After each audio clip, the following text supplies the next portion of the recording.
دیکھیں یہ جو سوال کر رہے ہیں امنا کمار امنا کمار، شاید یہ دوسرے دھرم سے ہیں کسی سے. دیکھیں اللہ کیسے دیکھتا ہے. اللہ میل ہے، فیمیل ہے.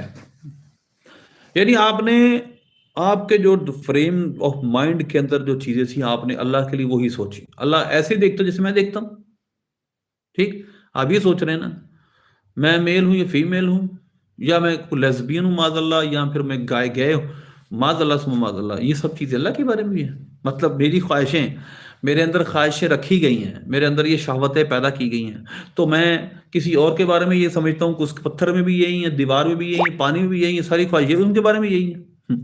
تو لہذا یہ تو مخلوقات ہے. اب جس نے ہمیں پیدا کیا ہے، کیا اس کے بارے میں یہ ساری اس میں پائی جاتی ہیں کہ معاذ اللہ وہ تو اکیلا تنہا، ان خواہشات سے پاک ہے. یہ تو خواہشیں ہمیں مجبور کر دیتی ہیں گناہ کرنے پر، ذلیل بھی کر دیتی ہیں ہمیں.